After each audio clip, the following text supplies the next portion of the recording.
Hello everyone, आज हम सीखेंगे vocabulary word remote. Remote means far away from where other people live, किसी जगह से दूर। कैसे याद करेंगे इस वोकैबुलरी वर्ड को? इसको रिलेट करेंगे रिमोट से। ठीक है, टीवी की रखने की जगह कहीं और होती है, आप टीवी को ऑपरेट कहीं और से करते हो रिमोट के through.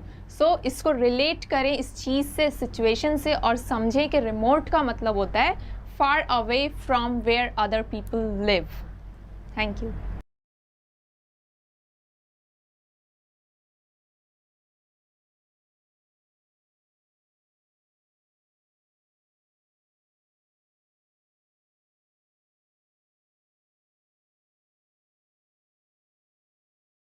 Hello everyone, welcome you all to our online platform Impetus EduTech.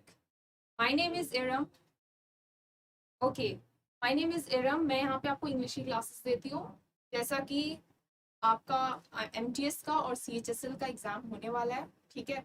तो आज की क्लास जो भी स्टूडेंट्स, जो भी कैंडिडेट्स MTS की प्रिपरेशन कर रहे हैं, उनके लिए आज की क्लास बहुत इंपॉर्टेंट होने वाली है। क्यों? बिकॉज आज की क्लास में हम ईडियम्स करेंगे। 2019 के जितने भी शिफ्ट्स एग्जाम्स हुए हैं, उन सारे एग्जाम्स में जितने भी ईडियम्स पूछे गए हैं अब तक, वो सारे ईडियम्स आज हम डिस्कस करेंगे इस क्लास में। ठीक है, सो आज की क्लास वो कैंडिडेट्स जो MTS की प्रिपरेशन कर रहे हैं, जो अभी एग्जाम्स में अपेयर होने वाले हैं, उनके लिए आज की क्लास बहुत इंपॉर्टेंट है। तो बने रहिए, मेरे साथ जुड़े रहिए और सारे ईडियम्स आज की क्लास में कर डालो। ठीक है, एक ट्रेंड चला होता है, प्रीवियस ईयर क्वेश्चंस जो है वो रिपीट होते हैं। ठीक है, तो कई बार होता है हम इतना कुछ पढ़ने के चक्कर में बहुत सा इजी छोड़ देते हैं। ठीक है, तो आज की क्लास में जितना भी 2019 का ईडियम्स है वो सब हम डिस्कस करेंगे।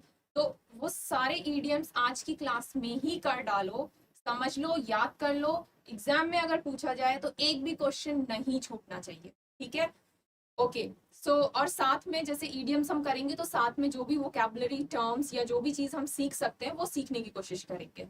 ओके, सो और जो बच्चे CHSL की तैयारी कर रहे हैं उनके लिए भी ये इम्पोर्टेंट है, बिकॉज ऑलमोस्ट MTS और CHSL का सिलेबस और लेवल जो भी हम पढ़ते हैं वो सेम ही होता है। तो CHSL के बच्चे जो प्रिपरेशन कर रहे हैं उनको भी हेल्प मिलेगी, उन्हें भी कर लेना चाहिए। जो भी मैं आज करा रही हूँ वो सीख लो। ठीक है, तो शुरू करेंगे। आज सारे इडियम्स डिस्कस करेंगे एंड जितने भी वो कैप्स हो सकते हैं साथ में वो करेंगे। सो स्टार्ट करें, तैयार है? Okay, let's start. पहला क्वेश्चन देखो बोर्ड पे, keep a low profile.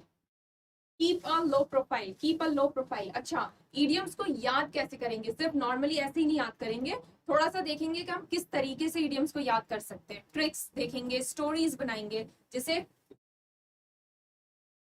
Keep a low profile, देखो यहाँ पे एक ये ईडियम है। ठीक है, ये ईडियम है कीप अ लो प्रोफाइल। तो इसको याद करने के लिए हम जो भी सेंटेंस, जो भी टर्म है उससे ही रिलेटेड एक स्टोरी इमेजिन करेंगे अपने माइंड में, या उसको रिलेट करेंगे किसी चीज से, सो दैट हम इसको इजीली याद कर सके। कीप अ लो प्रोफाइल, देखो लो प्रोफाइल से हम देखेंगे, सपोज सोशल मीडिया की बात करते हैं तो आजकल लोग हैं सोशल मीडिया पे बहुत ज्यादा एक्टिव रहते हैं। ठीक है, अगर मैं सोशल मीडिया पे अपना अकाउंट बनाती हूँ तो इंटेंशनली और अनइंटेंशनली मैं उस पर कोई भी पोस्ट अपलोड करती हूँ तो उस पर लोगों का अटेंशन आता ही आता है। ठीक है, कई लोग इंटेंशनली पोस्ट डालते हैं कि लोग उस पर अट्रैक्ट हो, कई लोग अनइंटेंशनली भी कुछ डाल रहे हैं बट उस पर बहुत ज्यादा लोगों का अटेंशन आ रहा है। ठीक है, तो वो जो अटेंशन आपको मिलता है सोशल मीडिया की प्रोफाइल से, ठीक है, तो उससे रिलेट करके हम इस चीज को सीखेंगे। लो प्रोफाइल से सोशल मीडिया से रिलेट करो, सोशल मीडिया प्रोफाइल से रिलेट करो और समझने की कोशिश करो। अगर आप लो प्रोफाइल रखोगे, अपनी प्रोफाइल को मिनिमम उस पर पोस्ट डालोगे तो उस पर अटेंशन कम आएगा। तो अगर आप लो प्रोफाइल रखते हो तो आपकी प्रोफाइल पे अटेंशन कम आएगा। कम आने का मतलब है तो यहाँ पे सेंस क्या आता है? To keep a low profile मतलब मैं जानबूझ के अपनी प्रोफाइल को लो रख रही हूँ ताकि अटेंशन कम आए। अब ऑप्शंस देखते हैं। To avoid attracting attention to yourself, first answer ही आपको मिल जाता है। टू अवॉइड, अवॉइड करना कि लोग अटेंशन दे आपको, अट्रैक्टिंग अटेंशन टू योरसेल्फ, मुझे अटेंशन मिले, मैं इस चीज को अवॉइड कर रही हूँ, इसलिए मैं अपनी प्रोफाइल को लो रख रही हूँ। तो कीप अ लो प्रोफाइल का मतलब होता है to avoid attracting attention to yourself. I hope अब ये आप कभी नहीं भूलोगे। अगर इस चीज को, लो प्रोफाइल, अपने प्रोफाइल से रिलेट करके याद करोगे तो इस ईडियम को आप कभी नहीं भूलोगे। ठीक है, क्लियर? अच्छा, कुछ और ऑप्शंस जो है उसमें देखो, observe a threshold, take a help of, being miser, word ये टाइपिंग एरर है, नहीं है यहाँ पे। बीइंग माइसर, ये वर्ड जो है आपका माइसर, माइसर का मतलब होता है कंजूस। ठीक है, माइसर का मतलब होता है कंजूस। तो इसको याद कैसे करोगे? माइसर, माइसर में कोई रिलेट करो किसी चीज से। देखो माइसर, माइसर से माइसर, माइसर, माइसर, माइजर, माइसर। सपोज ऑफिस, आप ऑफिस में काम करते हो, आपके बहुत सारे कलीग्स हैं। ठीक है, इमेजिन करो, एक सिचुएशन इमेजिन करो अपने माइंड में, आप ऑफिस में हो, आपके साथ बहुत सारे कलीग्स हैं, वहां पे हर पार्टी होती है। सपोज न्यू ईयर है, न्यू ईयर पार्टी होती है, किसी का प्रमोशन हो गया, प्रमोशन की पार्टी होती है। ठीक है, किसी का बर्थडे है तो बर्थडे की पार्टी होती है। तो वहां पे उन कलीग्स में एक बंदा है, एक कलीग है आपका, जो बहुत ही माइजर है। जब भी उससे पैसे निकालने की बात होती है तो वो बोलता है वाई शुड आई पे, my sir should pay, my sir should pay, मैं नहीं पे करूंगा। तो सेंस निकालो कि वो बंदा क्या है। जब भी पेमेंट की बात आती है वो कहता है माई सर शुड पे, मैं नहीं पे करूंगा। तो ही इज माइजर, ही इज कंजूस। ठीक है, क्लियर? तो माइजर एक वर्ड भी आपका इंपॉर्टेंट है। जैसे आपने ईडियम तो सीख लिया, लेकिन साथ में आप वर्ड भी सीखो माइजर, साथ में आप वर्ड भी सीखो माइजर। अच्छा, माइजर इज कंजूस। ठीक है, अच्छा, इसके एंटोनिम्स, ये वर्ड आपका इंपॉर्टेंट है इसलिए मैं करा रही हूँ। माइजर के एंटोनिम्स देख लेते हैं। इसके एंटोनिम्स होते हैं, एंटोनिम्स आपको पता है कि एंटोनिम्स हमारे होते हैं ऑपोजिट वर्ड्स।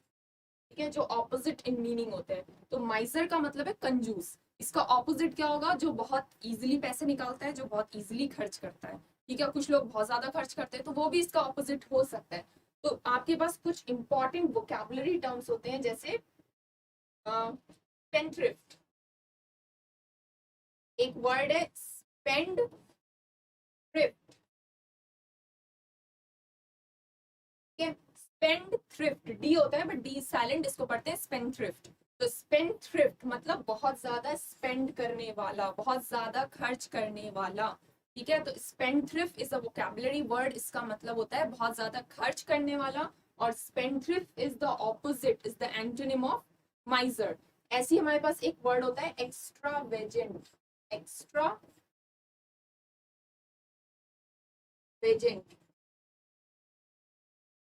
एक्स्ट्रावेजेंट, वेजेंट, वेजेंट से याद करो वेज, वेज, वेजेंट, वेज, ऐसे करके मतलब इसको याद करने की कोशिश करो, एक्स्ट्रा। ठीक है, तो एक्स्ट्रा वेज, वेज क्या होता है?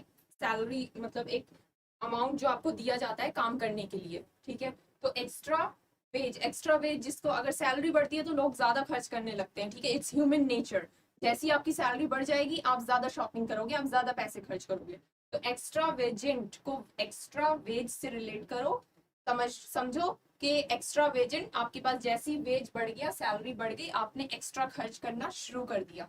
तो एक्स्ट्रा वेजेंट का मतलब होता है जो हद से ज्यादा खर्च करता हो।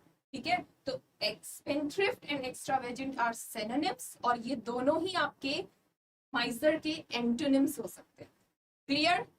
तो हमने ईडियम सीखा, कीप अ लो प्रोफाइल, जिसका मतलब होता है कि अटेंशन को avoid, attracting, avoid attracting attention, attention को अवॉइड करना। ठीक है, और हमने एक दो तीन तीन वोकैबुलरी वर्ड सीखे हैं, ये सारे इंपॉर्टेंट हैं एमटीएस के लिए भी, सीएचएसएल के लिए भी। ठीक है, तो इसको दोबारा ना देखना पड़े, अभी इसी क्लास में याद कर लो।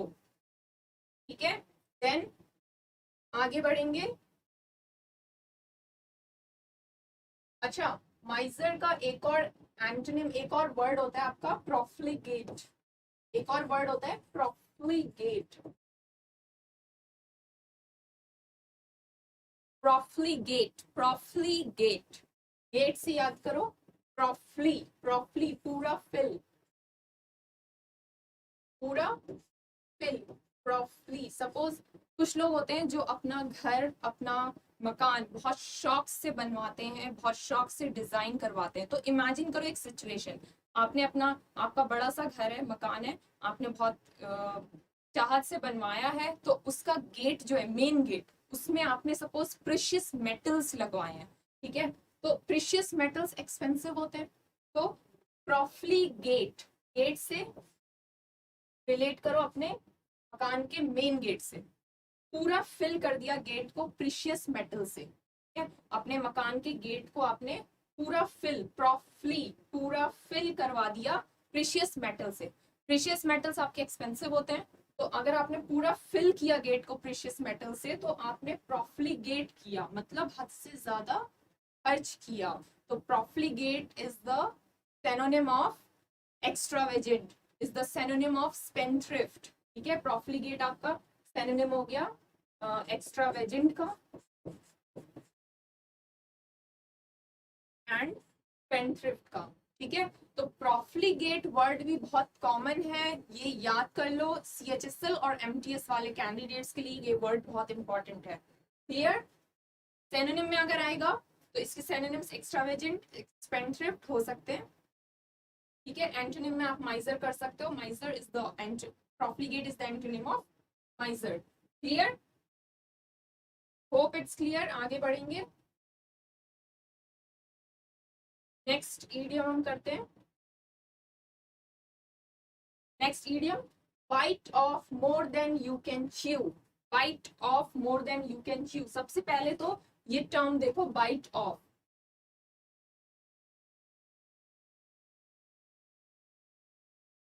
Bite of.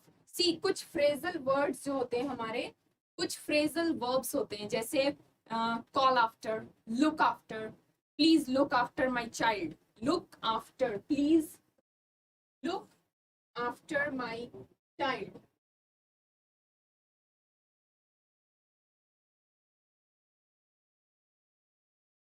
Please look after my child मतलब मेरे बच्चे का ध्यान रखिए।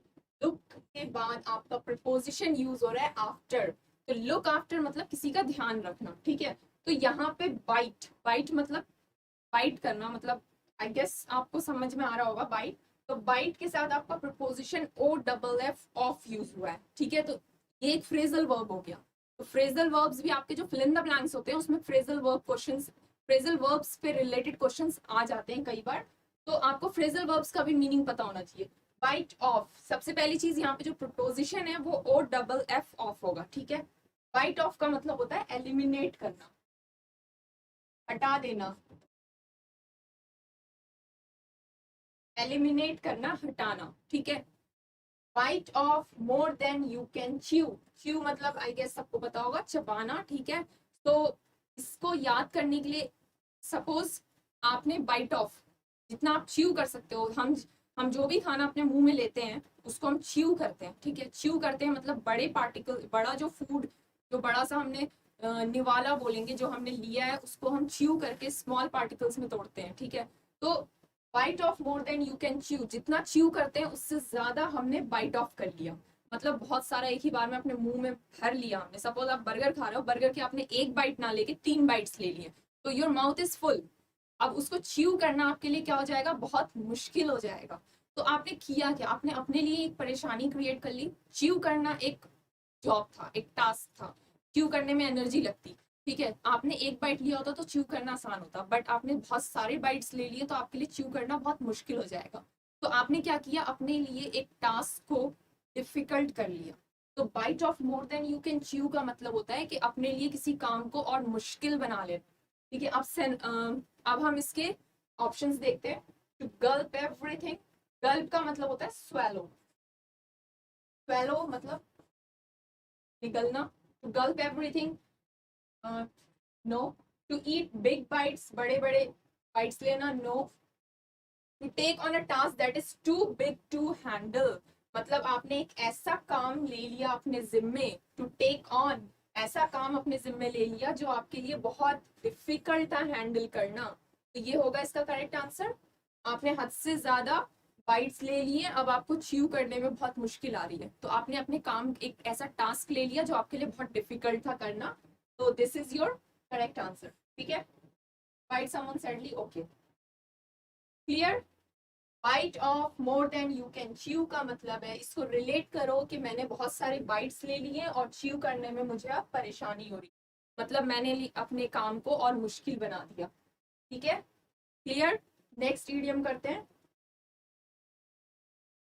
नेक्स्ट इडियम करेंगे cost an arm and a leg. सी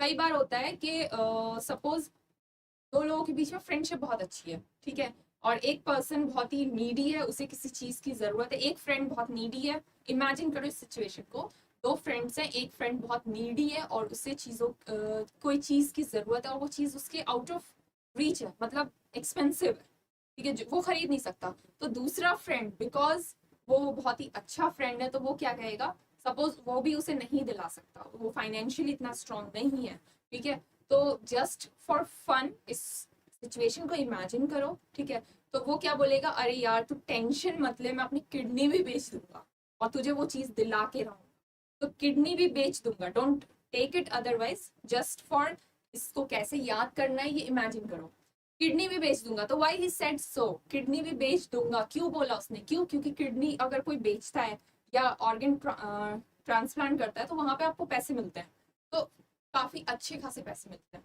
तो वो अपने फ्रेंड को वो एक्सपेंसिव चीज दिलाने के लिए वो कह रहा है कि मैं अपनी किडनी भी बेच दूंगा। तो किडनी को रिलेट करो आर्म और लेग से, cost, cost an arm and a leg, मतलब कोई चीज बहुत एक्सपेंसिव है, उसको खरीदने के लिए आपको अपने आर्म और लेग्स बेचने पड़ेंगे, इतना एक्सपेंसिव है, तो cost an arm and a leg का मतलब होता है वेरी एक्सपेंसिव। नाउ ऑप्शंस देखो, working on light, no, extremely expensive, yes this is the correct answer. Cost an arm and a leg, kidney से रिलेट करो, kidney is organ, arm और leg भी आपके बॉडी के पार्ट्स हैं, तो kidney से रिलेट करके इसको याद करेंगे, cost an arm and a leg means कोई चीज बहुत ही ज्यादा एक्सपेंसिव है, एक्सपेंसिव मतलब बहुत ज्यादा कॉस्टली है, ठीक है, तो करेक्ट आंसर आपका बी, वेरी चीप, चीप मतलब बहुत सस्ता, praying for useless things, okay clear. ये ईडियम अगर एग्जाम में आता है तो आई होप अब आप नहीं भूलोगे और आपको दोबारा पढ़ने की जरूरत भी ना पड़े, यहीं पे याद कर लो, ठीक है, आगे बढ़ेंगे, नेक्स्ट ईडियम करेंगे crash and burn, crash and burn, ठीक है, अब इसको कैसे याद करेंगे, इमेजिन करो, इमेजिन करो, इमेजिन क्या कुछ साइंटिस्ट, ये प्रैक्टिकल थिंग है कि कोई भी चीज जब साइंटिस्ट या स्टूडेंट्स कोई नई चीज, कोई नई इनोवेटिव चीज बनाते हैं, ठीक है, बनाते हैं तो सबसे पहले उसका ट्रायल होता है, ट्रायल होता है, यहाँ पे इमेजिन करो सपोज आपने कोई चीज बनाई है, लाइक से कोई हेलीकॉप्टर बनाया है, ठीक है, हेलीकॉप्टर डिजाइन किया है, तो उसको एकदम से लॉन्च नहीं करेंगे, पहले उसको प्रैक्टिस ट्रायल करेंगे, तो सपोज कुछ टीम थे, उन्होंने एक इलेक्ट्रॉनिक आइटम बनाया, से हेलीकॉप्टर बनाया, ठीक है, तो हेलीकॉप्टर बनाया, अब उसको वो ट्रायल पे लेके जा रहे हैं, ट्रायल देख रहे हैं कि ये काम भी करेगा या नहीं, जो हमने बनाया वो 100% परफेक्ट है या नहीं, तो जब ट्रायल पे लगाया तो वो हेलीकॉप्टर आपका क्रैश कर गया, बर्न कर गया, ठीक है, क्रैश कर गया, बर्न कर गया, तो दैट मीन्स आपका जो भी इनोवेशन था वो फेल हो गया, राइट, फेल हो गया, तो क्रैश एंड बर्न का मतलब होता है कंप्लीटली फेल, ऑप्शंस देखो, to fail, complete, this is your answer, ठीक है, तो क्रैश एंड बर्न को कैसे याद करोगे, इट्स एन ईडियम, कैसे याद करोगे, इसको रिलेट करोगे, कोई भी चीज मार्केट में आने से पहले उसका ट्रायल होता है, इलेक्ट्रॉनिक आइटम जैसे कोई भी मशीन मार्केट में आने से पहले उसका ट्रायल होता है, ट्रायल के टाइम पे वो क्रैश कर गया, बर्न कर गया, इसका मतलब आपकी पूरी मेहनत, पूरा कैलकुलेशन, पूरा जो आपने दिमाग लगाया सब फेल कर गया, तो to fail completely will be your correct answer, ठीक है। अच्छा, और ऑप्शंस देखो जरा, अगर और ऑप्शंस को देखते हैं तो डिसीव, डिसीव, डिसीव का मतलब होता है किसी को धोखा देना, ठीक है, डिसीट, डिसीव, किसी को धोखा देना। अच्छा, ये वर्ड पे बहुत ज्यादा ध्यान दो, बहुत ज्यादा ध्यान दो, क्यों, क्योंकि आपके एग्जाम में मिस स्पेल्ड वर्ड्स आते हैं, मिस स्पेलिंग करेक्शन पूछी जाती है, मिस स्पेल्ड वर्ड्स आते हैं, इस पे भी क्वेश्चंस मिलते हैं, ठीक है। तो ऐसे क्वेश्चंस में इन वर्ड्स का बहुत बड़ा रोल है। देखो यहाँ पे डिसीव में बहुत ध्यान देने की जरूरत है कि डिसीव में सी के बाद ई नहीं होता, डिसीव DECIE नहीं होता, ये गलत है। क्या होता है? EI। डिसीव, डिसीव की स्पेलिंग क्या है? DECEEI, BE, डिसीव, ना कि IE। तो मिस स्पेल्ड वर्ड में इस तरह के वर्ड्स पूछे जाते हैं, ठीक है। और एग्जांपल्स आप देख लो डिसीव के, जैसे डिसीव हो गया आपका, फिर परसीव हो गया, perceive is CEI, DE, perceive, EI होता है ना कि IE नहीं होता, EI होता है, परसीव, ठीक है। अगर बिलीव, बिलीव वर्ड देखते हो, बिलीव, तो बिलीव इज IE, बिलीव होता है IE ना कि EI, ठीक है। तो ऐसे वर्ड्स पे बहुत ध्यान देने की जरूरत है, क्योंकि मिस स्पेल्ड वर्ड्स में, मिस स्पेल्ड जो क्वेश्चंस होते हैं स्पेलिंग करेक्शन वाले, उसमें इस तरह के वर्ड्स पूछे जाते हैं। Clear? Deceive, deceive is DECEEI, BE, और डिसीव के साथ आपका आ गया परसीव, ठीक है। अगर बिलीव की बात करोगे तो believe is IE not EI। तो इस तरह के वर्ड्स पे बहुत ध्यान देने की जरूरत है। प्रैक्टिस करो, लिख के प्रैक्टिस करोगे हो जाएगा। क्लियर? देन आगे बढ़ेंगे। अच्छा, थीफ, थीफ, ब्रीफ, उसमें भी देखो आपका EI होता है या IE होता है, ठीक है। थीफ में THIEVE, thief, THIEF, thief, THIEF, not EI नहीं होता, ठीक है। Grief, grief is a word, GRIEF, वहां पे IE होता है ना कि EI, ठीक है। तो इस तरह के वर्ड्स पे बहुत ध्यान देने की जरूरत है अगर आपको अपने स्पेलिंग करेक्शन के क्वेश्चंस करेक्टली अटेम्प्ट करने हैं तो। क्लियर? मूविंग फर्दर, नेक्स्ट उस पे आएंगे ईडियम पे। Be glad to see the back of, be glad to see the back of,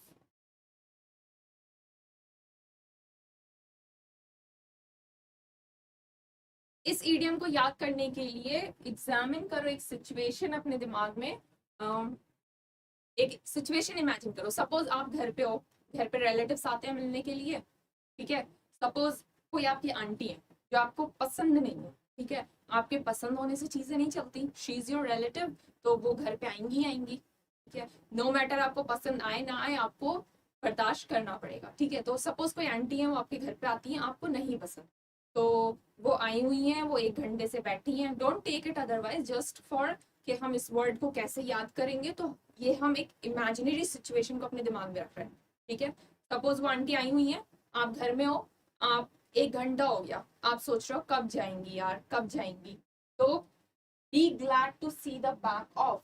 finally aunty उठती हैं कि अब मैं जा रही हूँ, मुझे काफी टाइम हो गया। तो जब वो उठती हैं, गेट पे होती हैं, तो अगर वो जा रही हैं तो वो गेट पे है, तो आप उनके बैक को देखोगे, ठीक है। बैक ऑफ, बैक से याद करो, glad to see the back of, आपने आंटी का बैक देखा, मतलब अब वो जा रही है, टाटा बाय बाय, तो आप बहुत ग्लैड हो ये देख के कि शी इज गोइंग, मतलब आप बहुत खुश हो कि अब वो जा रही हैं, आप बहुत खुश हो, ठीक है। तो इस सिचुएशन को इमेजिन किया, समझा क्या मीनिंग आ रहा है कि मैं बहुत खुश हूँ, ग्लैड हूँ to see the back of.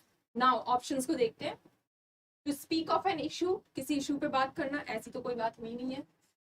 To do what is expected, no. Be happy when a person leaves, ये होना चाहिए, be happy when a person leaves. तो be glad to see the back of का मतलब होता है be happy when a person leaves. Clear? Examining something carefully to not miss out any details, नहीं। Clear? अब ये ईडियम अगर आता है तो हो जाएगा। कैसे याद करोगे? अगर भूल जाओ तो रिलेट करना, इन 3 वर्ड्स पे ध्यान देना। ग्लैड, सी, बैक। बैक मतलब टाटा बाय बाय, ठीक है। पीछे से देख रहे हो, अब वो जा रही है, so you are very happy कि वो अब लीव कर रही है, वो पर्सन अब जा रहा है, लीव कर रहा है, ठीक है। क्लियर? ओके। नेक्स्ट इडियम देखते हैं जल्दी से, काउच पोटैटो। बहुत इजी है। काउच पोटैटो, ऑप्शंस देखो, fat person, couch potato, potato से क्या फैट पर्सन होना चाहिए? वेल, इमेजिन करते हैं सिचुएशन को, काउच पोटैटो, सपोज एक पर्सन है, वो काउच पे बैठा है, काउच, वो पूरे टाइम सोफे पे बैठा हुआ है, और पोटैटो से रिलेट करो चिप्स, ठीक है, पूरे टाइम सोफे पे बैठा है। आपका एक फ्रेंड है या कोई भी एक अननोन को इमेजिन करो, वो पूरे टाइम सोफे पे बैठा रहता है और चिप्स खाता रहता है, ठीक है। अगर आप उसको कोई काम भी दोगे तो उसको बड़ा टाइम लगेगा उठने में, क्लियर? तो इस सिचुएशन को इमेजिन करो। नाउ ऑप्शंस देखते हैं। अ फैट पर्सन, कोई अगर पूरे दिन बैठा हुआ है एक ही पोजीशन में और चिप्स खा रहा है तो ऑब्वियसली वो फैट हो जाएगा विद टाइम, बट यहाँ पे फैट पर्सन इसका आंसर नहीं होगा, ठीक है।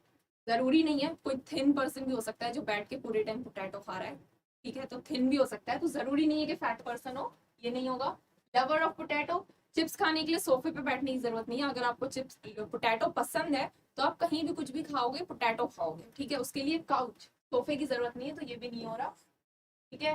Person having short height, no. Lazy person, what do you think? Lazy person, क्या लगता है ये आंसर होना चाहिए?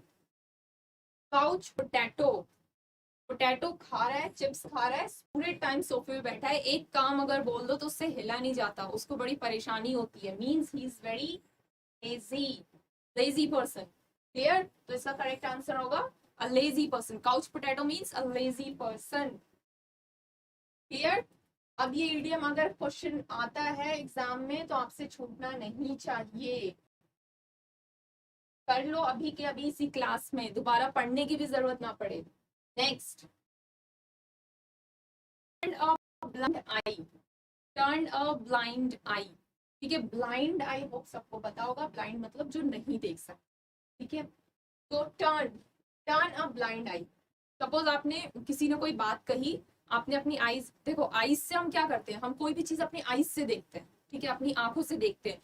तो कोई अगर कोई चीज शो कर रहा है तुम्हें, कोई अगर कोई बात कहता है तो सबसे पहले हम अपनी आईज उधर लेके जाते हो, क्योंकि आप देखते हो, अटेंशन फौरन उधर ही जाता है। तो टर्न अ ब्लाइंड आई, अगर किसी ने आपको, इमेजिन करो एक सिचुएशन, किसी ने आपको कोई चीज दिखाने की कोशिश की या बताने की कोशिश की, तो आपने उसकी बात पे या उस चीज को देखने के लिए आपने अपने आईज को ऐसे टर्न किया जैसे आप ब्लाइंड हो, जैसे आपने ध्यान ही ना दिया, जैसे आपने कुछ देखा ही नहीं, ठीक है। अब ऑप्शन देखते हैं। Not able to see clearly, देखो अगर आप देख सकते हो, यू आर नॉट ब्लाइंड, आप देख सकते हो, तो अगर आप प्रिटेंड भी करोगे कि मुझे कुछ नहीं दिख रहा, बट यू नो कि आपको दिख रहा है, कि आप प्रिटेंड करो कि मैं ब्लाइंड हूँ, लेकिन आपको तो पता है ना कि आप दिख रहे हैं, तो ये नहीं होगा। प्रिटेंड नॉट टू नोटिस, क्या लगता है? प्रिटेंड मतलब दिखावा करना कि हमने कुछ नोटिस नहीं किया, ये होना चाहिए। फीलिंग डिजी, डिजी मतलब हल्की सी नींद, डिजी, फीलिंग डिजी मतलब आप बहुत थके हो, आपको थोड़ी सी नींद आ रही है। Playing hide and seek, hide and seek is a game, ठीक है, ओके। तो टर्न अ ब्लाइंड आई से क्या लगता है? ये होगा B option, pretend not to notice, आपने अपनी आईज ऐसे टर्न की जैसे आप ब्लाइंड हो, आपको कुछ दिखता ही नहीं है, बट एक्चुअली में आपको दिखता है, ठीक है। तो प्रिटेंड किया, आपने दिखावा किया कि आपको, आपने कुछ नोटिस नहीं किया, क्योंकि आप नहीं, ध्यान नहीं आपका, ठीक है, क्लियर? होप अब एग्जाम में आएगा तो ये क्वेश्चन आपसे नहीं छूटेगा, आज की क्लास में ही कर लो, दोबारा पढ़ने की जरूरत ना पड़े। Next, smell a rat, smell a rat, rat smell, कोई भी रैट को स्मेल नहीं, अच्छा ऑप्शंस देखते हैं।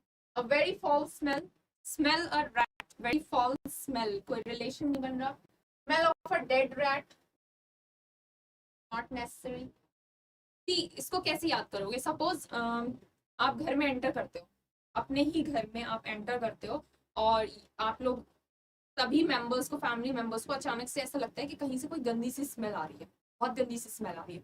तो अब सबसे पहले क्या होता है, ये तो नेचुरल है ना, सबसे पहले दिमाग में क्या आता है कि यार कहीं कुछ खाना तो नहीं खराब हो गया, कहीं किचन में कुछ सड़ तो नहीं गया, कोई खाना सड़ तो नहीं गया, कोई वेजिटेबल तो नहीं सड़ गया, या सेकंड थॉट क्या आता है कि कोई एनिमल तो नहीं मर गया, like rat, rat is very common, तो ये आता है दिमाग में कि कहीं कोई चूहा तो नहीं मर गया। तो स्मेल अ रैट, जैसी आपको स्मेल आएगी घर में तो आप क्या करोगे, आप ढूंढोगे कि कहीं कोई सब्जी तो नहीं खराब हो गई, कहीं कोई खाना तो नहीं सड़ गया, या कोई चूहा तो नहीं मरा हुआ है घर में। तो स्मेल अ रैट का मतलब होता है to suspect that something is wrong. ठीक है, यहाँ पे रैट का कोई सेंस नहीं है। रैट का मतलब ये नहीं है कि इसका आंसर रैट ही होगा, कि मतलब कोई डेड रैट है, कोई डेड रैट है। नो, रैट से नहीं रिलेट करेंगे। स्मेल और रैट मतलब, सी ईडियम्स में क्या होता है कि ईडियम्स में जो वर्ड्स यूज होते हैं वो वर्ड्स मीनिंग में वो कंप्लीटली डिफरेंट होते हैं। ठीक है, यहाँ पे रैट से कोई रिलेशन नहीं है। स्मेल और रैट, रैट से कोई रिलेशन नहीं है। जैसे यहाँ पे आपके पास ऑप्शन है smell of a dead rat. ठीक है, तो रैट क्योंकि ईडियम के टर्म सेंटेंस में है, टर्म में है, स्टेटमेंट में ईडियम के अंदर है, लेकिन इसका रैट से कोई रिलेशन नहीं। ठीक है, तो ईडियम्स में कई बार कंफ्यूजन हो जाती है ऑप्शंस देख के, तो ऑप्शंस देख के कंफ्यूज नहीं होना है। जैसे स्मेल अ रैट, रैट, और ऑप्शन में आपके पास है smell of a dead rat. तो कंफ्यूज नहीं होना है। कई बार ईडियम में जो वर्ड होता है वो उसका उसके मीनिंग से कोई रिलेशन नहीं होता। ठीक है, अच्छा, स्मेल अ रैट का मतलब होता है to suspect that something is wrong. Suspect करना मतलब अंदाजा लगा रहे हो कि हाँ कहीं तो कुछ गलत है, समथिंग इज रॉन्ग, कहीं तो कुछ गलत है। तो इसको याद करने के लिए इमेजिन करो आप घर में हो, आपको गंदी सी स्मेल आ रही है, तो आप फौरन एनालाइज करने लगते हो कि यार कहीं कोई खाना तो नहीं सड़ गया, या कोई सब्जी, नॉर्मली जो आलू और प्याज रखे होते हैं आपके घर में वो ओवर द टाइम खराब हो जाते हैं तो स्मेल आने लगती है। तो आप सोचते हो कहीं आलू तो नहीं खराब हो गया, या कहीं कोई चूहा तो नहीं मर गया। ठीक है, तो सस्पेक्ट कर रहे हो कि कुछ तो गड़बड़ है तभी इतनी गंदी स्मेल आ रही है। ठीक है, रैट का यहाँ कोई रिलेशन नहीं है। क्लियर? तो ये आपका सी ऑप्शन आंसर है। ठीक है, आई होप अब आपको इस ईडियम में कोई डिफिकल्टी नहीं होगी और दोबारा या पढ़ने की जरूरत भी ना पड़े, यहीं पे याद कर लो। अच्छा, entering a dirty place, no. Okay, next move करेंगे नेक्स्ट ईडियम पे, body and soul. Body and soul, see इसको याद करने के लिए बॉडी एंड सोल सबसे पहले मीनिंग बता दूं मैं आपको। बॉडी एंड सोल का मतलब होता है किसी भी काम को बहुत ही एनर्जी के साथ करना। ठीक है, देखो मीनिंग बता दिया, अब याद करो। कैसे याद करोगे? सी, बॉडी एंड सोल, अगर कोई भी काम हम करते हैं तो इट्स अ फिजिकल एक्टिविटी। जैसे सुबह उठ के स्कूल जाना, या कोचिंग, शाम में कोचिंग इंस्टीट्यूट जा रहे हैं तो फिजिकल एक्टिविटी हो रही है। या आप जॉब पे जाते हो, वहां भी फिजिकल एक्टिविटी, मैं पढ़ा रही हूँ तो यहाँ भी फिजिकल एक्टिविटी है, तो मेरी एनर्जी यूज हो रही है। ठीक है, तो बॉडी, बॉडी से याद करो कि कोई भी काम आप करते हो बॉडी से, ठीक है, फिजिकल एक्टिविटी, तो आपकी एनर्जी लगती है। ठीक है, लेकिन अगर आपको अपना काम पसंद है तो आप अपने काम में और ज्यादा एफर्ट्स लगाते हो, आप उसे बहुत खुशी से करते हो, तो अपना पूरा बेस्ट देने की कोशिश करते हो। जैसे हम इम्पिटस पे बहुत मेहनत कर रहे हैं कि हम आपको बहुत बेहतर कंटेंट बेहतर तरीके से करा सकें। जैसे ये ईडियम्स मैं आपको अच्छे तरीके से कैसे आप इसको याद कर लो, एक ही बार पढ़ के आपके दिमाग में बैठ जाए, दोबारा ना पढ़ना पड़े। तो मैं अपनी पूरी कोशिश कर रही हूँ कि आपको ये याद हो जाए। ठीक है, आज की ही क्लास में याद हो जाए, दोबारा पढ़ने की जरूरत ही ना पड़े।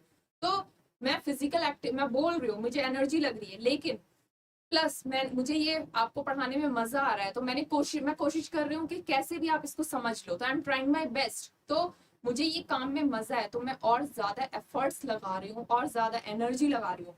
तो जब भी कोई काम पसंद होता है तो हम दिल से करते हैं, तो हम सिर्फ फिजिकल एक्टिविटी नहीं करते, और भी ज्यादा एनर्जी लगाते हैं।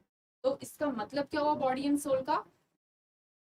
विद ऑल योर एनर्जी, अपनी पूरी एनर्जी के साथ। ठीक है, क्लियर? अब ये इडियम आई गेस आप कभी नहीं भूलोगे, बॉडी एंड सोल। बॉडी मतलब फिजिकल एक्टिविटी, सोल जब आप कोई काम पैशनेटली कर रहे हो, अपने पैशन के लिए काम करते हो, तो आप पूरी एनर्जी, पूरे एफर्ट्स लगाते हो, यानी विद ऑल योर एनर्जी। तो A will be your correct answer. Okay, then और ऑप्शंस देख लो। To be an expert, mutual cooperation, free and frank, no. Okay, आगे बढ़ेंगे। अच्छा, आज के जितने भी ईडियम्स मैं डिस्कस कर रही हूँ वो आपके 2019 एमटीएस में पूछे गए हैं। फिर से रिमाइंड करा दूं, आज की क्लास में जितने भी ईडियम्स हम कर रहे हैं वो आपके 2019 के जितने भी शिफ्ट्स में एग्जाम हुए हैं उन सारे शिफ्ट्स के ईडियम्स हैं। तो ये देखा गया है कि प्रीवियस ईयर क्वेश्चन रिपीट होते हैं, तो आज के ईडियम्स आज की ही क्लास में पढ़ डालो, रट लो, कर लो, समझ लो, दोबारा ना देखना पड़े। और एग्जाम में अगर एक भी ईडियम रिपीट हो तो आपसे छूटना नहीं चाहिए, right? Okay, next, red letter day. Red letter day, red letter day, suppose red से आप समझो लव, लेटर, लेटर से लेटर ही समझो। हर किसी की लाइफ में अगर मान लो आपको कोई रेड लेटर दे दे, अपने लव का इजहार कर दे, प्यार का इजहार कर दे एक लेटर के जरिए और आपको दे दे, ठीक है, आपकी गलती नहीं है, वो आपको पसंद करता है, उसने आपको एक रेड लेटर दे दिया, ठीक है, इंटेंशनली और अनइंटेंशनली, आप आई मीन आपको दे दिया, किसी ने एक्सप्रेस कर दिया दैट ही और शी लाइक्स यू, ठीक है। तो रेड लेटर, अगर आपको एक रेड लेटर मिलेगा तो आपको एक अजीब सी फीलिंग होगी, या तो आपको गुस्सा आएगा, या आपको बहुत ऑकवर्ड लगेगा, या आपको अच्छा लगेगा, या आप खुश होगे, ठीक है, it could be anything depending upon your personality, your आप कैसे हो, क्या है सिचुएशन, क्या है, किसने दिया है, ठीक है। आपको गुस्सा भी आ सकता है, आप खुश भी हो सकते हो, ठीक है, दैट इज सेकेंडरी, ठीक है। मोस्ट इंपॉर्टेंट थिंग, आप उस डे को कभी भूलोगे नहीं, ठीक है। आप गुस्सा करो, अच्छा फील हो, कुछ भी हो, लेकिन वो दिन आपके लिए एक यादगार, एक मेमोरेबल डे हो जाएगा। तो रेड लेटर डे से इस स्टोरी को इमेजिन करो और मीनिंग को समझो। रेड लेटर डे का मतलब होता है a very important day. Options देखते हैं। अ सोरोफुल डे, सोरो, सोरो मीन्स ग्रीफ, सैड, सोरो मीन्स सैड। तो जरूरी नहीं है, अगर आपको कोई रेड लेटर दे रहा है तो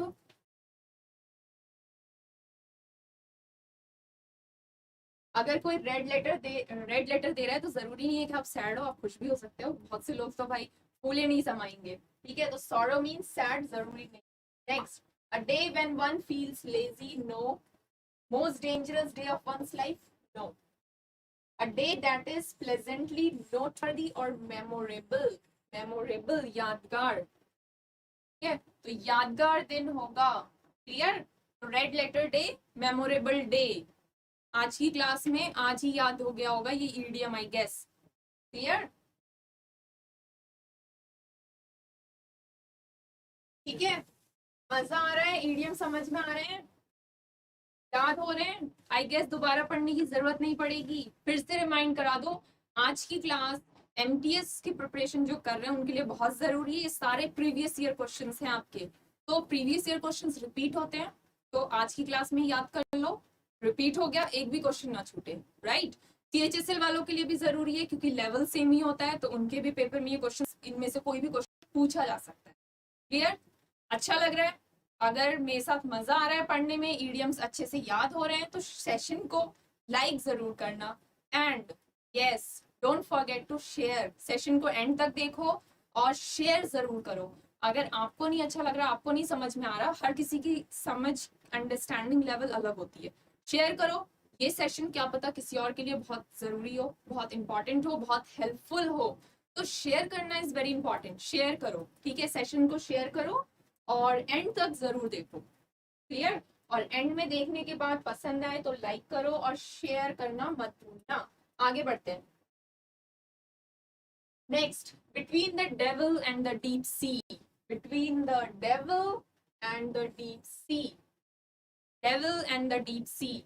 अब इसको कैसे याद करेंगे?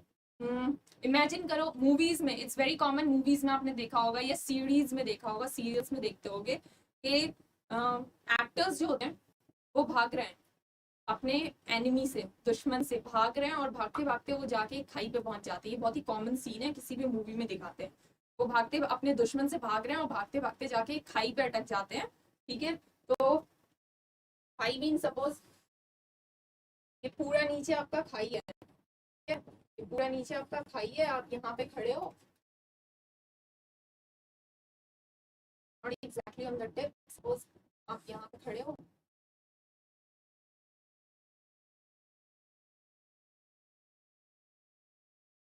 and here is your enemy.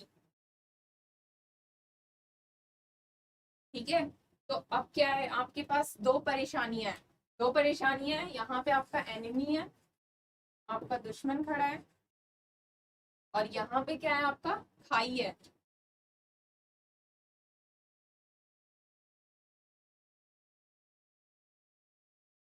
तो एनिमी एंड खाई, दो परेशानी। आप जाए तो जाए कहाँ, इधर जाएंगे तो नीचे खाई है, यू विल बी डेड, ठीक है, और इधर आपका एनिमी है, यू आर ऑलमोस्ट डेड है, ठीक है। तो दो परेशानियों के बीच में फंस गए, ठीक है। तो बिटवीन द डेविल, डेविल आपका, डेविल मतलब क्या होता है, शैतान, एविल से रिलेट करते हैं, डेविल एविल शैतान, ठीक है, और डीप सी बहुत गहरा, सपोज बहुत गहरा समंदर, ठीक है। तो यहाँ पे भी आपके पास दो परेशानियां, एक तरफ डेविल है, शैतान खड़ा है, suppose this is the devil, here is your deep sea, deep sea, situation imagine करो, you are between the devil and the deep sea, you are between the devil and the deep sea. तो दो परेशानियों के बीच में फंस गए हो, दो परेशानियों के बीच में फंस गए हो। तो मीनिंग क्या है आपका, ऑप्शंस देखते हैं। गो फिशिंग, फिशिंग की हमने कोई बात नहीं की, ठीक है, तो ये नहीं होगा आपका। नेक्स्ट देखो, between two great difficulties, two great difficulties, दो ग्रेट डिफिकल्टीज के बीच में, दो ग्रेट डिफिकल्टीज के बीच में आप फंस गए, क्लियर। तो ये होना चाहिए आंसर। तो between the devil and the deep सी का मतलब होता है कि दो परेशानियों के बीच में फंसना, between two great difficulties, clear. Speaking sharply to begin working seriously नहीं होगा। सो क्लियर है, एक बार देख लो, बिटवीन द डेविल बहुत ही कॉमन है, ये बहुत ही कॉमन ईडियम है, between the devil and the deep सी मतलब आप दो परेशानियों के बीच में फंस गए।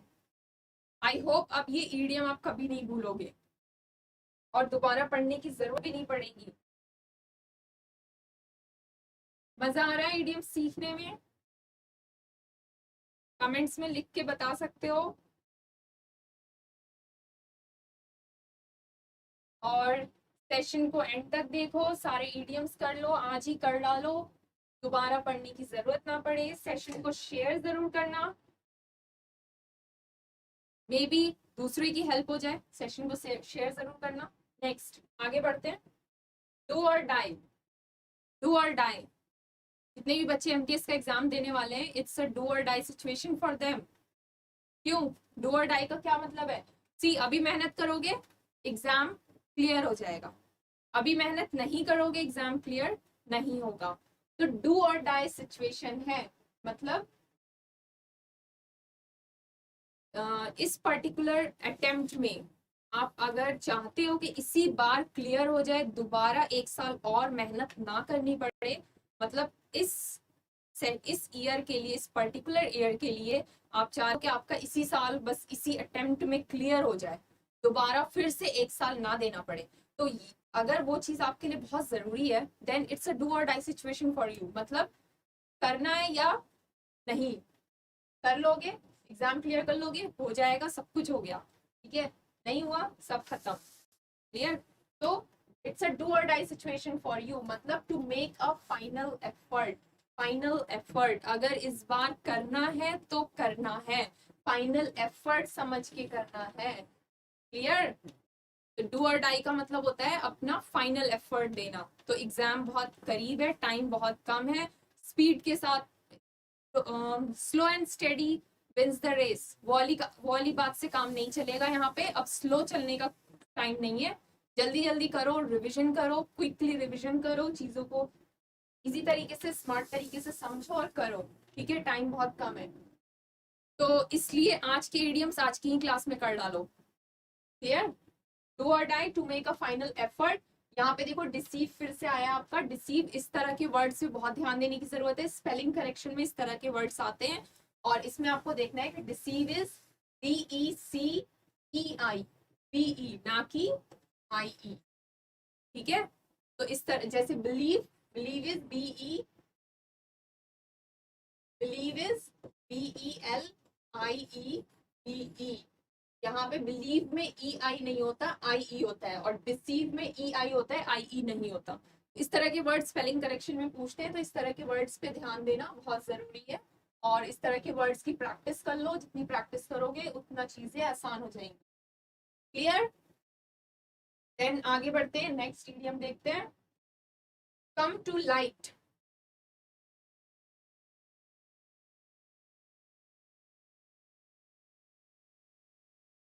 अच्छा, कई लोग आंसर भी कर रहे हैं, अभी मैंने कमेंट्स देखा, कई लोग आंसर भी कर रहे हैं। ओके,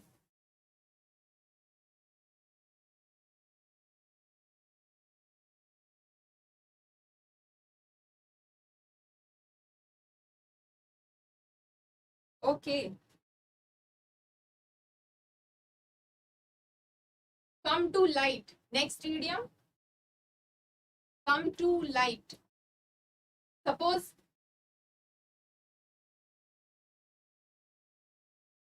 हेलो फ्रेंड्स, मैं आपका दोस्त इंस्पेक्टर मयंक गुप्त आपका बहुत बहुत स्वागत करता हूं इस एजुकेशनल प्लेटफॉर्म पर, जहां आप सभी को एसएससी की फ्री कोचिंग दी जा रही है। इरम मैम इतने अच्छे तरीके से आपको ईडियम्स पढ़ा रही हैं कि आपको कोई चीज भूलेंगे नहीं। आप इनकी और भी वोकैब की बहुत सारी वीडियोस हैं जो इसी चैनल पे पड़ी हुई हैं, जिनको आप देख सकते हैं और वोकैब के वर्ड याद कर सकते हैं।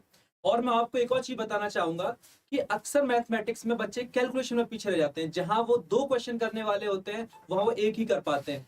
तो उसी कैलकुलेशन का ध्यान में रखते हुए मैं आज रात 9 बजे आपके लिए लेके आ रहा हूँ वैदिक मैथमेटिक्स, जिससे आप कैलकुलेशन चुटकियों में कर सकते हैं। जैसे कि आपको सपोज कीजिए 106 इंटू 106 करना है तो 11236 होगा, 106 इंटू 104 करना है 11024 होगा। इतनी फास्ट आप कैलकुलेट कर पाए, इसके लिए मैं वैदिक मैथमेटिक्स लेके आ रहा हूँ। अच्छा, अक्सर बच्चे क्या करते हैं, रीजनिंग को लाइटली ले लेते हैं, जबकि रीजनिंग में आप 50 में से 50 स्कोर कर सकते हैं। तो रोहित सर आपके साथ आने वाले हैं। रोहित सर, आप बताइए अपने बारे में। बिल्कुल बच्चों, मैम तो बहुत शानदार तरीके से कर ही रही हैं, और आप सभी के सभी और बेहतर तरीके से सपोर्ट करें।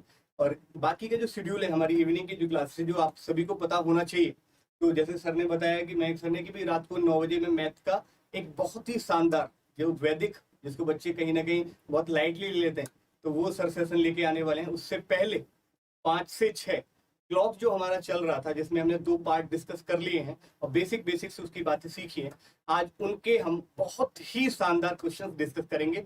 लेकिन एक और 5 से 6 पूरी एसएससी ओरिएंटेड क्लास रहेगी, जिसमें हम सीजीएल, सीएचएसएल, सीपीओ, एमटीएस और सिलेक्शन पोस्ट, इन सभी एग्जाम्स की एक ही क्लास में तैयारी कर रहे हैं। साथ के साथ 8 से 9 बजे भी मेरा एक और सेशन रहेगा जो बैंकिंग ओरिएंटेड है। जो बच्चे बैंकिंग में अपना सपना देख रहे हैं, बैंकिंग में अपना एम बनाए हैं, वो मेरी रात 8 से 9 बैंकिंग ओरिएंटेड रीजनिंग की क्लास में जरूर ज्वाइन करेंगे। ठीक है, तो मयंक सर कुछ और बताइए बच्चों को, एक आधी कुछ आप जो शायरी करते रहते हैं सर की, देखिए हम सभी मिलकर और इनके ही साथ सब एक परिवार है, मैम है, मैं हूँ, साथ में है, और कहीं ना कहीं सभी लोग मिलकर इस कारवां को आगे बढ़ाते हो जाएंगे। लेकिन उसमें सबसे पहले आपके प्यार और सपोर्ट की बहुत ज्यादा आवश्यकता रहेगी, जिसमें सर 2 शब्द जरूर आपसे बताएंगे कुछ ना। प्यारे बच्चों, अक्सर लोग इधर उधर किताबें देखते रहते हैं जिनको सही मटेरियल की नॉलेज नहीं होती है।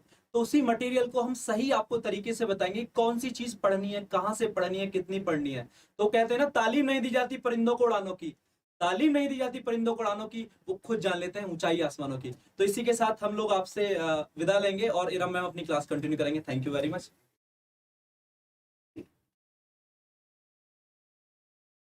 ओके, तो थोड़ा सा वक्त दिया आपका, ठीक है, जरूरी था, और होप आपने समझा हमारी टीम क्या मैसेज कन्वे करना चाहती है आपको, आपने समझा। देखो, मटेरियल बहुत अवेलेबल है, नॉलेज बहुत अवेलेबल है, लेकिन किस लेवल का नॉलेज आपको लेना है, क्या चीज जरूरी है। एक्सेस पढ़ोगे तो भी परेशानी है और कम पढ़ोगे तो भी परेशानी है। इसलिए लेवल पे कि कौन सा एग्जाम है, उससे रिलेटेड हमें क्या पढ़ना है, ये समझना बहुत जरूरी है और ये करना जरूरी है।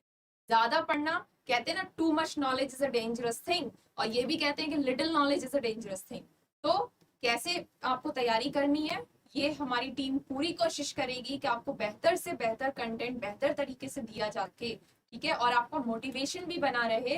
तो उसके लिए भी हम उस पे काम कर रहे हैं। तो सपोर्ट करें। सपोर्ट से क्या होता है, देखो, मोटिवेशन, किसी भी काम को करने के लिए मोटिवेशन बहुत जरूरी है, ठीक है।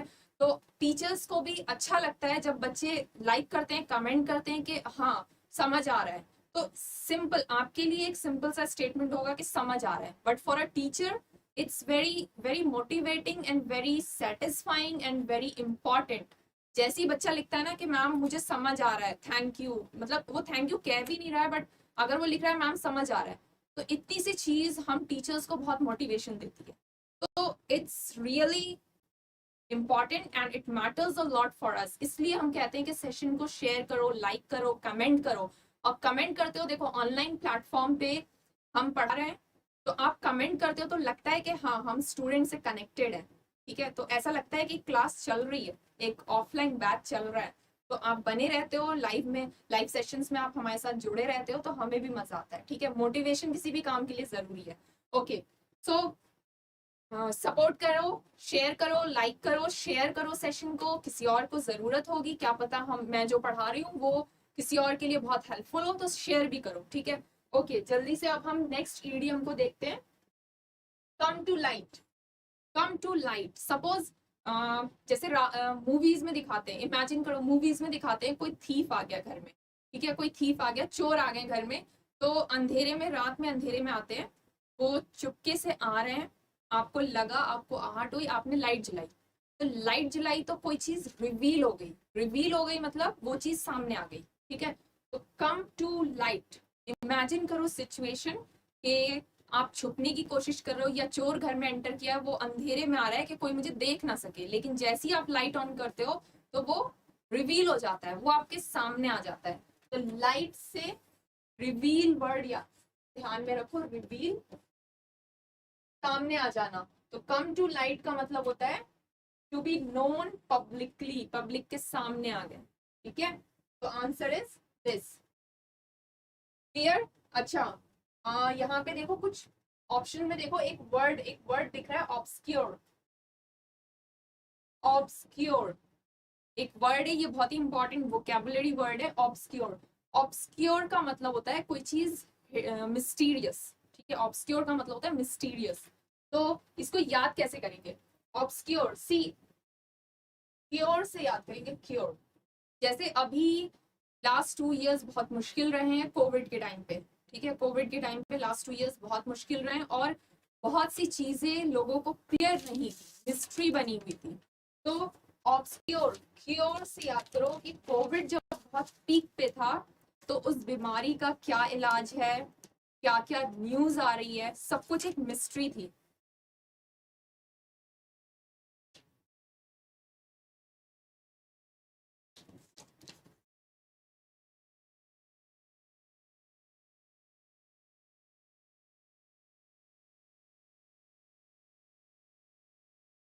ठीक है, तो ऑब्सक्योर, कोई ऑब्सक्योर का मतलब होता है मिस्टीरियस, या कोई चीज छुपी हुई है, हिडन है, तो आपको क्या लगता है कि कोई चीज मिस्ट्री है आपके लिए, ठीक है, कोई चीज छिपी हुई है, आपको क्लियर नहीं पता कि उसका क्या मतलब है, तो मिस्टीरियस। तो याद कैसे करोगे? देखो क्योर से याद करो, जब कोविड बहुत पीक पे था, तो उस बीमारी का इलाज क्या है, वैक्सीन को लेके बहुत मिस्ट्री बनी हुई थी, और जो भी रिसर्च हो रहा है वो हिडन था, या ये चीज हिडन थी कि कई सारी न्यूज आ रही थी कि ये कहाँ से, ये फैला कैसे, ये बीमारी फैली कैसे, ये भी छुपी हुई है लोगों से, ये भी मिस्ट्री है, ये भी हिडन है, ये भी एक मिस्ट्री है। तो क्योर, क्योर से याद रखना हिडन, ऑब्सक्योर, हिडन, या इसको हम कहते हैं कोई भी चीज मिस्टीरियस है, मिस्ट्री आपकी, मिस्ट्री, ठीक है। क्योर वर्ड बहुत ही कॉमन है। क्योर क्या होता है? किसी भी चीज का इलाज। तो सपोज कोई भी बीमारी होती है, तो उसका इलाज जब तक फाइनल प्रॉपर इलाज रिसर्च के थ्रू, एक्सपेरिमेंट्स करने के बाद, उसको इम्प्लीमेंट करने के बाद, सब कुछ करने के बाद, वो मार्केट में जब तक नहीं आता, जब तक हम 100% 100% श्योर नहीं है कि वो क्योर है, एक्चुअली में इसका क्योर है।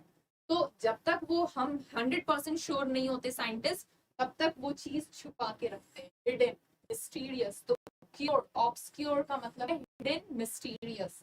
क्लियर? तो ये वोकैबुलरी वर्ड है, और इट्स एन इम्पॉर्टेंट वर्ड, इसका मीनिंग याद रखो, जरूरी है। Then well let up to prayer secret. Okay, then आगे बढ़ेंगे, नेक्स्ट इडियम को देखेंगे। To feel at home, to feel at home. See, आप दुनिया में कहीं भी चले जाओ, कहीं भी चले जाओ, चाहे किसी लग्जरी होटल में जाओ या कोई विलेज लाइफ जहाँ पे पोल्यूशन नहीं है, बहुत ही ग्रीनरी है, एयर इज वेरी क्लीन, वहां पे कहीं भी चले जाओ, लेकिन जो कंफर्ट आपको होम में मिलता है, घर में मिलता है, वो कहीं नहीं मिलेगा। जो नींद आपको अपने घर में आती है, सेटिस्फाइंग एंड बहुत ही अच्छी नींद जो आपको अपने घर में आती है, वो आपको कहीं नहीं मिलेगी। तो टू फील एट होम का मतलब होता है कंफर्टेबल, टू फील कंफर्टेबल। हर इंसान अपने घर में सबसे ज्यादा कंफर्टेबल होता है, ठीक है। तो टू फील एट होम का मतलब होता है to feel comfortable. So correct option is D.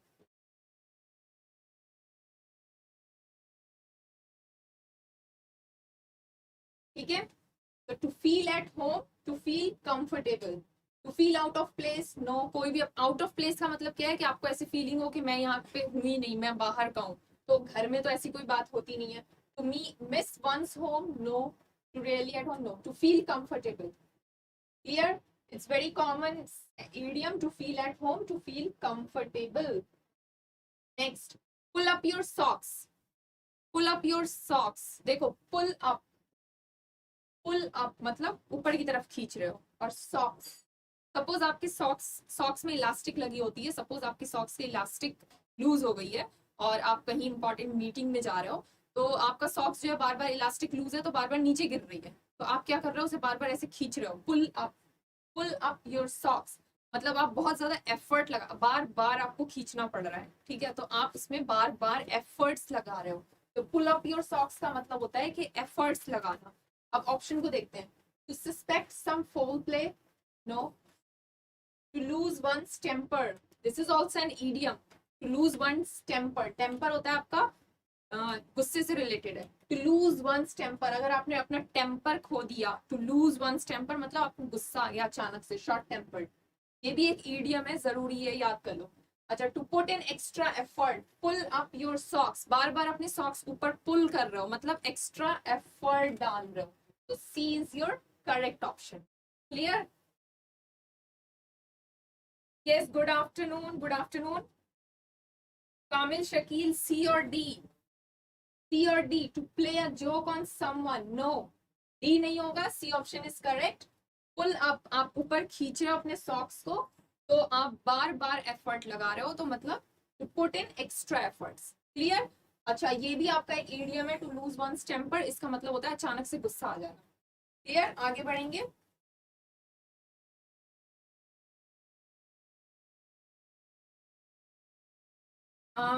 थोड़ा सा टाइम बचा है, 10 मिनट लेंगे, 5 और इडियम्स आपके हम कवर अप कर लेंगे आज की क्लास में, total of 20।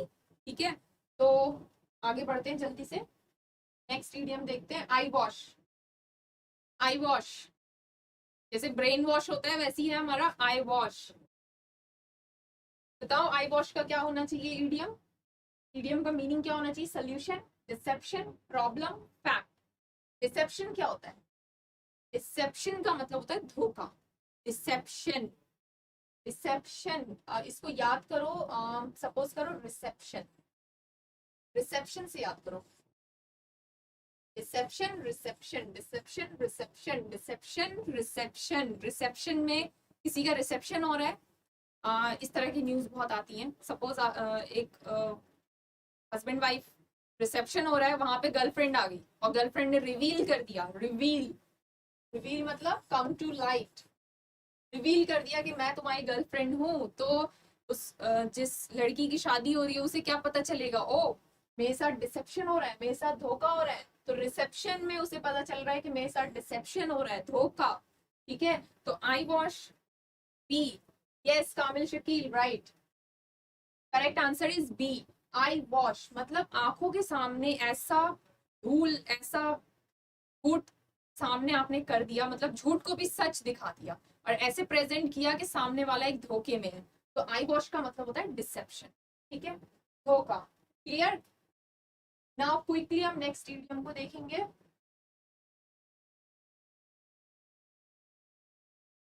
Next idiom, at the drop of A hat. बताओ क्या होना चाहिए at the drop of A hat? Hat drop, at the drop of A hat.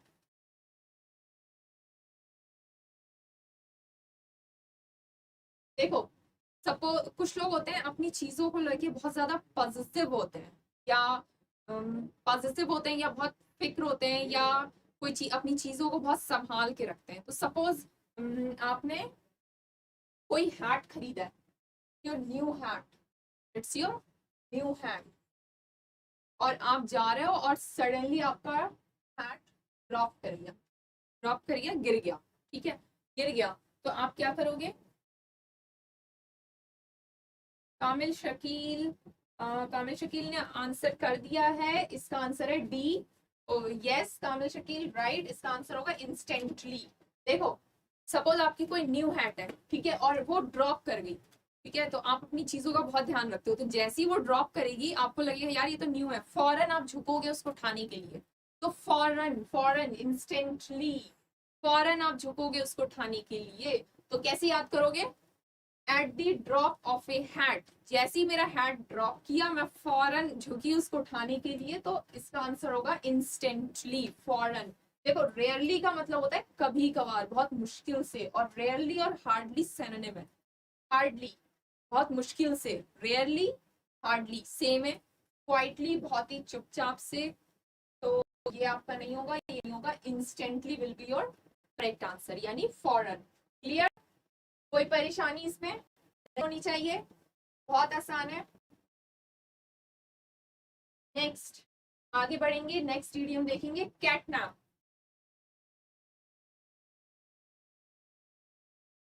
Try करो, कैटनैप करने की कोशिश करो, क्या होना चाहिए कैटनैप का मतलब?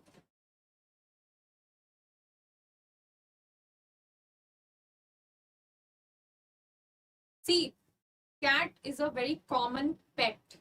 कैट जो बिल्ली होती है वो बहुत ही कॉमन, लोग अपने घरों में रखें, या रूरल एरियाज में चले तो बिल्ली घर में आती जाती रहती है। तो बिल्ली को कभी ऑब्जर्व करो, वो मोस्ट ऑफ द टाइम वो सो रही होती है। अगर वो घर में है तो वो बैठी हुई है और वो सोती हुई मिलेगी, और वो ऐसे नहीं सो रही है कि वो बिल्कुल बेहोशी है, हल्का सा भी, बिल्कुल ऐसे भी आवाज कर दोगे तो आँख खुल जाती है। नैप क्या होता है? नैप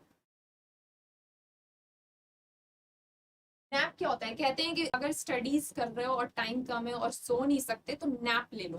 नैप लेने से क्या होता है? आप फौरन एक्टिव हो जाते हो, फौरन चार्ज हो जाते हो, और आपका माइंड बहुत अच्छा काम करता है। नैप होता है शॉर्ट स्लीप, और ये इम्पॉर्टेंट है। अगर आपका एग्जाम जो है बहुत करीब है और आप सो नहीं सकते, आपके पास टाइम की कमी है, तो आप नैप जरूर लो। नैप से क्या होता है? आप एक शॉर्ट स्लीप होती है जिससे आप वापस से आपकी बॉडी एनर्जाइज हो जाती है, ठीक है। तो cat nap, Kamil Shakeel answer कर चुके हैं, to have a short sleep, yes right, to have a short sleep, yes Kamil, इसका आंसर शॉर्ट स्लीप है, right. Amrapali, yes sleep, yes इसका आंसर स्लीप होगा, गुड। कैटनैप याद कैसे करोगे? कैट से रिलेट करो। बिल्लियां जो होती है वो सो रही होती है मोस्ट ऑफ द टाइम, लेकिन उनका नैप होता है, वो गहरी नींद में नहीं होती, they are not very fast asleep. Fast asleep एक वर्ड होता है, मतलब बहुत ही गहरी नींद में आप सो रहे हो, ठीक है। नैप मतलब शॉर्ट स्लीप। तो बिल्लियां जो होती हैं वो नैप लेती रहती हैं, हल्की सी भी ऐसे भी आवाज करोगे वो फौरन उनकी आंख खुल जाती है, तो इसका मतलब होगा to have a short sleep. याद करने के लिए इसको कैट से रिलेट करो, नैप से रिलेट करो। क्लियर? ओके।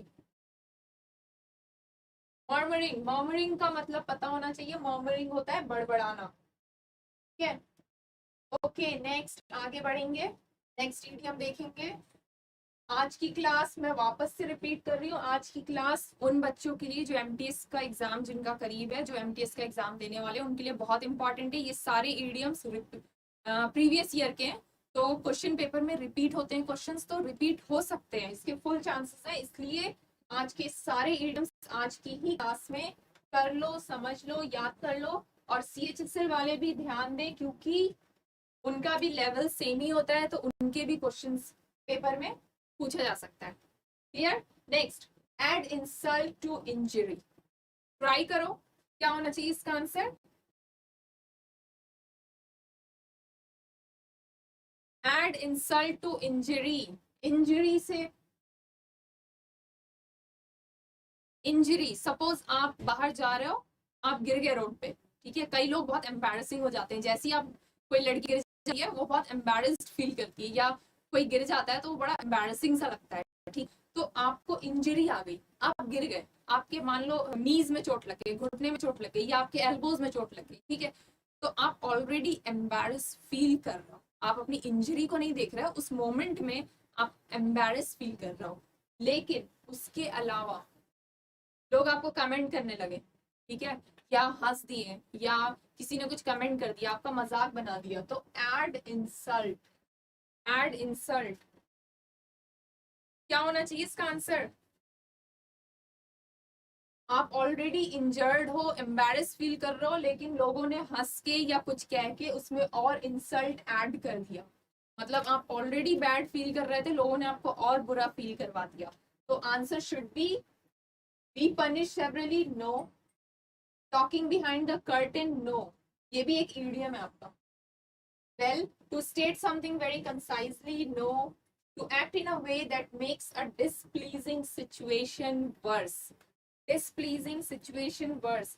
कामिल शकील ने आंसर किया है डी, अमरापली ने किया है सी। सी नहीं होगा। To state something very concisely, concisely का मतलब होता है ब्रीफली, बहुत ही छोटे में कोई बात कह देना, ये आंसर नहीं है। कामिल शकील का आंसर ठीक है, डी, डी होगा। To act in a way that makes a displeasing situation worse, displeasing situation, displeasing, pleasing का मतलब कोई चीज अच्छी, जो आपको अच्छी लग रही है, ठीक है, जब आप गिर गए, आपको इंजरी आ गई, तो वो सिचुएशन आपके लिए प्लीजिंग नहीं है, वो डिसप्लीजिंग है, ठीक है। तो डिसप्लीजिंग सिचुएशन को और लोगों ने उसमें इंसल्ट ऐड करके, कमेंट्स करके, हंस के उसे और वर्स कर दिया, और खराब कर दिया, ठीक है। तो correct answer is to act in a way that makes a displeasing situation worse, ठीक है।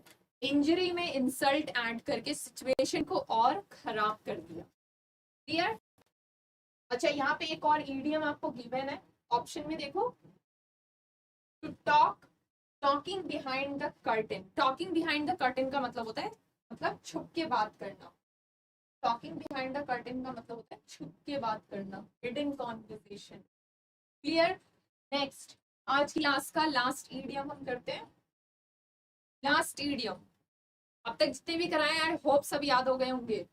लास्ट ईडियम देखो, be wet behind ears, be wet behind ears. क्या होना चाहिए? To deceive someone. डिसीव मैंने आपको बताया, डिसीव का मतलब होता है धोखा, डिसीव इज धोखा।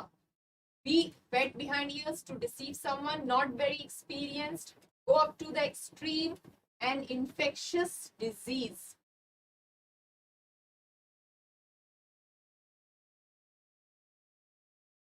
ट्राई करो, इसका क्या आंसर होना चाहिए बताओ। Be wet behind ears, comments में लिख के बताओ इसका आंसर क्या होना चाहिए।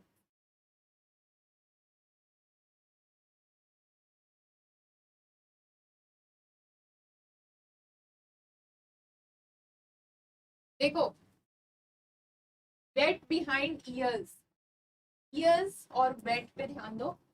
जब हम नहा के आते हैं तो हमारे कान जो होते हैं वो वेट होते हैं, ठीक है।